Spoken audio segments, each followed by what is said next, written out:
for you to dominate the way you did, because a lot of people had that like a pick'em fight. Like a lot of people didn't know how to call it, but you just ran that fight. Just the way you controlled, the way you switched things up, the way you controlled the pace of the fight, the defense, your defense was on point. Those hooks that you were landing in close were magnificent. You know, he said that he ruined his career with that. Maybe he's blaming that for his loss against Crawford. I don't know, but he accomplished a lot. Joe Rogan just indirectly humiliated Errol Spence by offering nothing but high praise for Terence Crawford's incredible performance. Calling the fight magnificent and brilliant, Rogan emphasized how Crawford completely dominated in one of the most widely viewed boxing events in recent years. He noted that even casual fans tuned in to witness Crawford leave no doubt that he's the top pound-for-pound fighter in the world. With genuine respect in his voice, Rogan highlighted Crawford's unmatched skill level. Without directly criticizing Spence, Rogan's admiration for Crawford alone was enough to overshadow any previous disrespect, subtly putting Spence in his place while elevating of the year. Cracker of the year, that's right. Yeah, I try to use X as a good platform to bring laughter, bringing humor back and comedy, making people feel good. Well, you can get wild. Yeah, I get a little wild sometimes. You can get wild on X. Yeah, you could get a little wild on X, but I try to... Crawford to legendary status. Joe. Rogan just exposed the gap between Errol Spence and Terence Crawford in a way that left no room for debate. While acknowledging that Spence is a great fighter, Rogan made it clear that Crawford is an all-time great, highlighting that there are levels in boxing, and Crawford is operating at the very top. He emphasized how remarkable it was to see an elite boxer like Spence face someone competing on an entirely different level. When Rogan said Crawford is at the top of the mountain, it was a powerful statement underscoring Crawford's dominance. Without tearing Spence down, Rogan elevated Crawford so high that the difference between the two became undeniable. By spotlighting Crawford's achievements and elite skills, Rogan quietly silenced all the doubts. Well, the wise people picked you as a favorite, just based on your accomplishments. It's not like Errol Spence wasn't a great fighter. He's a great fighter, but it's so interesting when you watch a great fighter against what I believe is an all-time great. It's just that there's just levels upon levels upon levels upon levels. And right now, you're at the top of the mountain. Yes. And I'm enjoying it. Beautiful. You deserve it. You deserve it. That's when you planned for that fight, you knew that you were probably going to fight him. Like for the last few years, it was something that was on the table. But not really. There was a point in time where I was like, I shifted gears and I shifted my mind off of Errol Spence because I didn't feel like the fight was going to happen. And criticism that existed before the fight. It was a masterclass in giving credit where it's due, leaving Spence's defenders with nothing left to argue. Errol Spence is still talking. As if Terence Crawford hasn't already cemented his greatness. By suggesting that Crawford needs to face someone like Canelo Alvarez to truly be considered great, Spence is acting like Crawford still has something left to prove, despite being completely dominated in their fight. Spence tying a rematch to Crawford first fighting Canelo only reinforces this narrative, as if Crawford isn't already at the absolute pinnacle of the sport. It comes across as moving the goalposts. Before their fight, Crawford was the ultimate challenge. Beating him was supposed to settle who the best really was. Now, instead of acknowledging how thoroughly Crawford... it could happen. Why not? If Crawford want to challenge himself to be great, let him try to be great, So, I'm with it. So, I'll be going for Bud, if he fight Canelo, I'll be going for him. I don't know if he gonna win or lose, but I definitely be going for Crawford. I think if anybody can pull it off, he can pull it off. Yeah. He's chasing greatness, so why not? Canelo came up to 175 and all that, and fought Kovalev and fought the other guy too. So if he can do it, he started at 147. So if he's doing it, why can't Crawford do it? Outclassed him. Spence is deflecting by pointing to future challenges, implying that Crawford still has a mountain to climb. In reality, the only one chasing greatness at this point is Spence, trying to catch up to a fighter who's already there. Mikey Garcia's comments about Errol Spence's drinking habits have sparked serious concerns about Spence's commitment to the sport. Garcia stressed that any fighter aiming to reach their full potential must avoid substances and late-night partying, highlighting that without full dedication, a boxer limits their growth, ability, and career longevity. Spence's issues with alcohol have been well documented, especially after his 2019 car accident caused by drunk I was never drinking. I was never out there. You gotta take care of your body. You gotta be healthy. You gotta fucking train. You gotta be eating right. No alcohol, no drugs. Yeah, I agree with all that. We always tell all the fighters, when you're fighting, you gotta fucking be dedicated. Can't be staying up late, partying, fucking drinking. No, you gotta dedicate yourself, bro. If you don't dedicate yourself like that, then you're only limiting your abilities. You're limiting your growth. You're limiting your potential. And your window of opportunity. Yeah. So you got to take advantage while you're there. Dedicate 100%. So I agree with all that. Now, I don't know what's going on with him. He said that he ruined his career with that. driving. While he managed to return and win fights, questions about his lifestyle and its impact on his performance never fully went away. Following his brutal loss to Terence Crawford, it now appears even Spence himself may be recognizing that his drinking habits played a role in his decline. Garcia acknowledges that Spence has achieved a great deal in his career, but if Spence is now admitting that drinking ruined it, it shows a painful awareness of the damage he's done to himself. The possibility What's going on with him? He said that he ruined his career with that. Maybe he's blaming that for his loss against Crawford. I don't know, but he accomplished a lot prior to that. Right. So I don't know how much meant it as more. the drinking was like a factor. Or maybe now he just realized that, hey, it's not fucking good. I was drinking a lot, before the fights, or in between fights, or maybe after the fight, after the Crawford fight, I've been drinking way too much. I ignored my responsibility. Maybe, I don't know. I'm just ability that Spence was drinking before fights, or at least between training camps, could explain why he looked like a shadow of his former self against Crawford. His timing, reflexes, and endurance were noticeably off, and if alcohol played a role in that decline, then Spence ultimately has no one to blame but himself. In the end, Spence's toughest opponent may not have been Terence Crawford. It may have been his own lack of discipline. Roy Jones Jr. has praised Terence Crawford's extraordinary skill set, recognizing him as a champion with elite abilities across every aspect of boxing.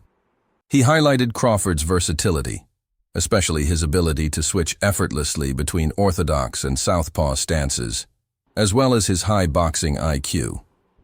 Jones believes Crawford's talent could carry him into higher weight classes, even suggesting that a future showdown with Canelo Alvarez would be a natural next step, given Crawford's dominance. When it comes to a potential rematch with Errol Spence Jr., however, Jones urged caution. He emphasized that Spence's physical issues, including weight struggles, need to be addressed before any serious talk of a second fight. Rushing into a rematch, according to Jones, could compromise the quality of the bout. He advised that Spence should first focus on fully recovering and getting back to peak condition. Looking ahead, Jones outlined two potential paths for Crawford. Either continue moving up in weight, possibly up to his self-declared limit of 154 pounds, or choose to retire at the top after taking do the rematch and then go for other fights, or do you think this is kind of like the cherry on top, and after this he should more or less retire on top? Bud has two options. A, he can continue going up in weight, see how far he can go. I think he said already 54 is his max. So he could campaign that going to 54, maybe doing a rematch, or like I said, let Errol get himself back together first, when it makes more sense, then do a rematch. You understand me? So for me, to let Errol get himself together first, then do a rematch is much better. To fight him right now, it's not good because, like I said, just the weight gain was not the only problem. taking on a few more major challenges, such as a fight with Canelo. In either case, Jones believes Crawford has earned the right to call his own shot. He concluded by placing Crawford among the all-time greats of this generation, acknowledging his exceptional talent, accomplishments, and impact on the sport. In their first bout on July 29, 2023, Terence Crawford and Errol Spence Jr. both successfully made the 147-pound welterweight limit, with Spence weighing in at exactly 147 lbs and Crawford at 146.75 lbs. Crawford went on to win the fight via ninth-round technical knockout, making history as the first male boxer in the four-belt era to become an undisputed champion in 2 weight divisions. As for a potential rematch, Showtime's Stephen Espinoza has addressed the issue of weight, noting that while weight differences shouldn't prevent the fight, the health and future of the fighters must come first. Espinoza raised concerns about whether continuing at 147 lbs is in Spence's best interest, especially given his previous eye injury and the serious... Is this true? Like, I read that Crawford can choose the weight. Is that accurate? Not completely. Not completely. I mean, there are some other parameters I don't want to get into, but weight shouldn't be... If there's a legitimate difference, one guy is legitimately going to 154, one guy is legitimately staying at 47, then, that's a reason a fight can't be made. But weight can't be used as an excuse and sort of say, I don't feel like it. Like, I'll go up for this guy, but not another guy. So, that's sort of the spirit. The language is very, more precise and very definitive.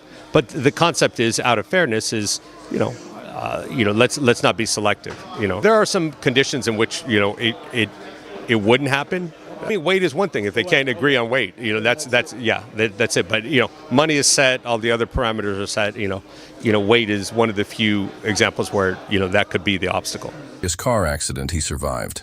He suggested that a move up to the 154-pound light middleweight division might be a safer and more realistic option for Spence.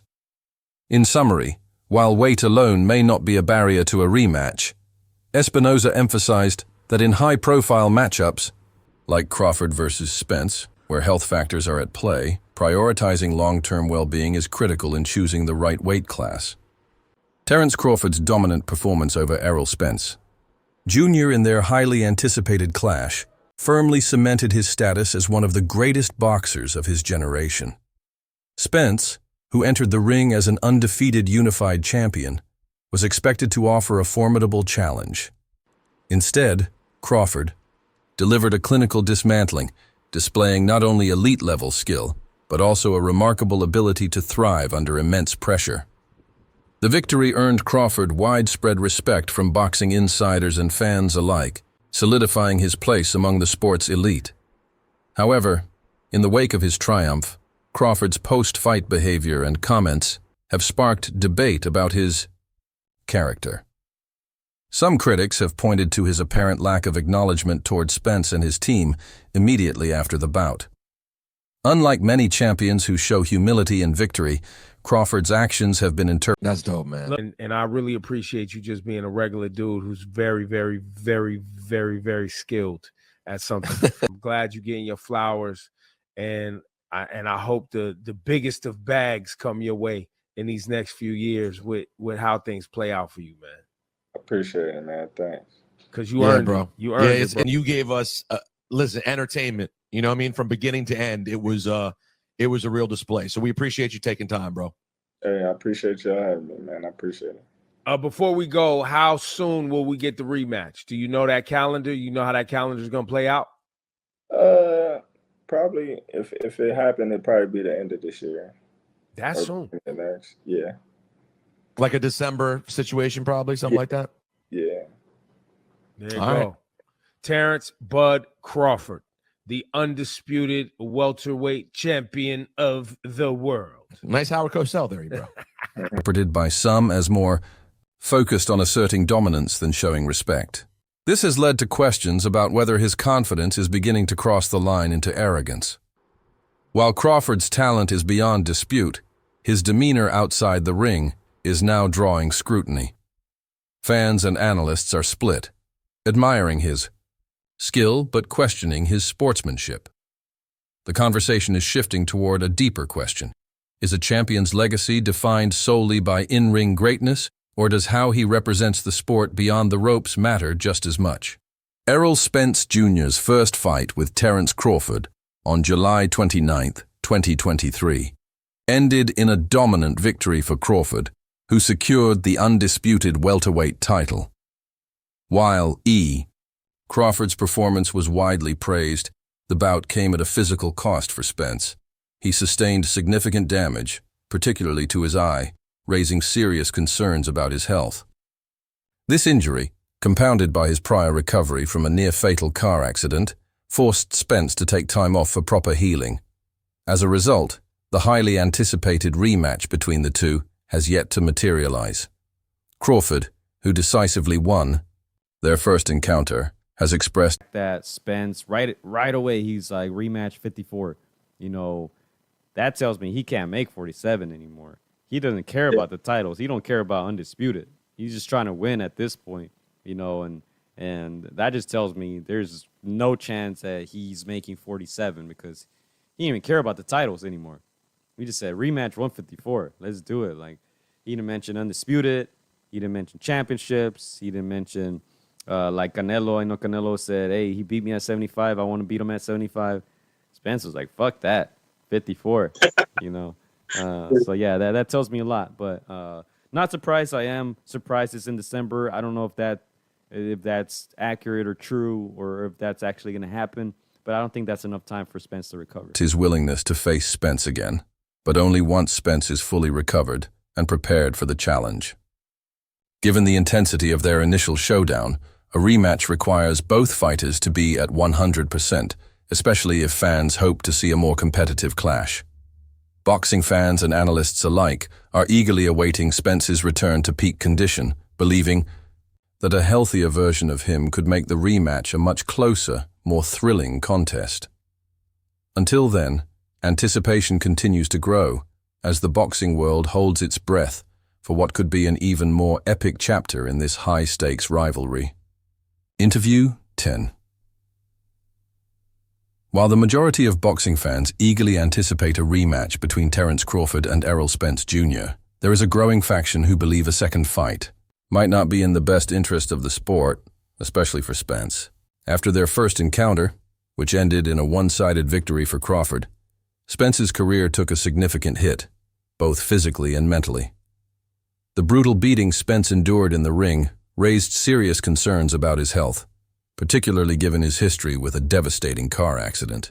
The damage to his eye, along with other injuries from the fight, left many questioning whether continuing to compete at the highest level is wise. Some critics argue that a rematch could do more harm than good for Spence. They fear that another loss or further physical damage could jeopardize his long-term health and potentially tarnish his legacy. One more time. Why do we want to see that? I mean, that's you know, I think it's bad for boxing. If he does the same thing again, he puts it on Spence again like that. I mean, you almost ruin it could almost ruin a career. You know, you taking two things like that. You know, brutal beatdowns. Yeah. I can see that. You know what I mean? Spence doesn't want that work again. That's it for today's video. Stay tuned until next time.